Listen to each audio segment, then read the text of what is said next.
Miracles TV நேயர்களுக்கு வணக்கம். நான் ஒன்றும் கோட்டாவில் சீட் வாங்கவில்லை. ஈசல் பூச்சி டிஆர்பி ராஜா நேரடியாக தாக்கிய அண்ணாமலை.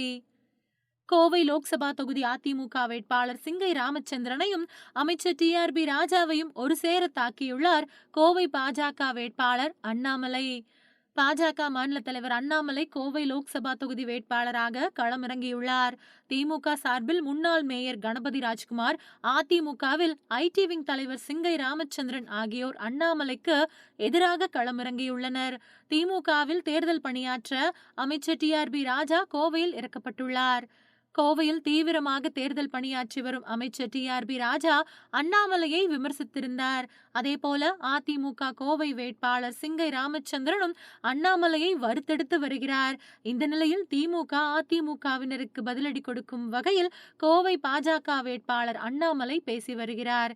கோவை சுங்கம் பகுதியில் பாஜக செயல் வீரர்கள் கூட்டம் நடைபெற்றது.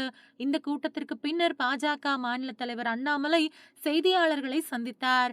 அப்போது பேசிய அவர், கோவை மக்களவை தொகுதி முழுவதும் மிகப்பெரிய எழுச்சியை பார்க்க முடிகின்றது.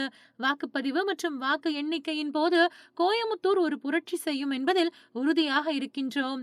39 தொகுதிகளிலும் தேசிய ஜனநாயக கூட்டணி வெற்றி பெறும் என்பதை களத்தில் இருந்து தெரிந்து கொள்ள முடிகின்றது. அரசியலில் திமுக இருப்பதே ஒரு அவமானம். திமுக 1967 என்றைக்கு தமிழ்நாட்டில் ஆட்சிக்கு வர ஆரம்பித்ததோ, விஞ்ஞான ஊழல், குடும்ப ஆட்சி, பணத்திற்கு வாக்கு கொடுப்பது ஆகியவை திமுக வந்த பிறகுதான் உருவானது. இன்று தனக்கென்று எதுவும் இல்லாமல் ஒரு பொம்மை முதலமைச்சராக இருக்கிறார் ஸ்டாலின்.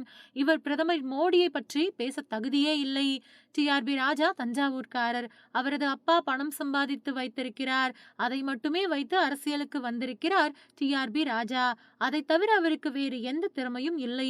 இத்துப்போன டப்பாவோ கொலுசோ கொடுத்து கோவை மக்களை விலைக்கு வாங்கி விடலாம் என நினைக்கின்றனரா? டிஆர்பி ராஜா போன்றவர்களுக்கு இந்த மண்ணில் எப்பொழுதும் இடம் கிடையாது. அவர்களெல்லாம் ஈசல் பூச்சி மாதிரி.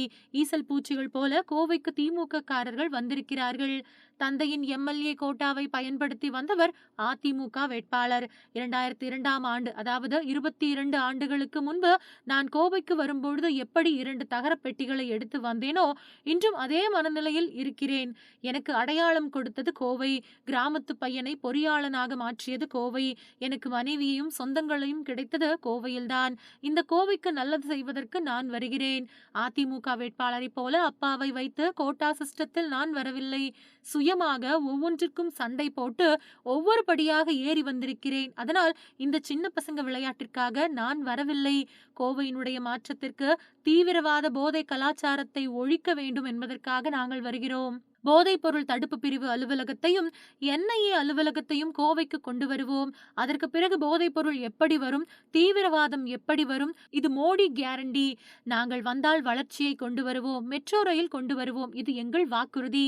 இத்தனை காலமாக திமுக அதிமுக மாற்றி மாற்றி பேசி வந்தார்கள். இப்பொழுது பாருங்கள், காலையில் எழுந்து 2 கட்சி வேட்பாளர்களும் அண்ணாமலை புராணம் பாடிக்கொண்டிருக்கிறார்கள். பாஜக புராணம், மோடி புராணம் பாடிக்கொண்டிருக்கிறார்கள். சீட்டு கிடைக்காத எம்பியும் அண்ணாமலை அண்ணாமலை என்கிறார். சீட்டு கிடைத்த திமுக அதிமுகவினரும் எப்போது பார்த்தாலும் அண்ணாமலை அண்ணாமலை என்கின்றனர். எங்கள் வெற்றி உறுதியாகிவிட்டது. கோவை நாடாளுமன்ற தொகுதியில் 60% வாக்குகள் பாஜகவிற்கு கிடைக்கும் என தெரிவித்துள்ளார். மீண்டும் அடுத்த செய்திகளில் சந்திக்கலாம். அதுவரை இணைந்திருங்கள். நன்றி, வணக்கம்.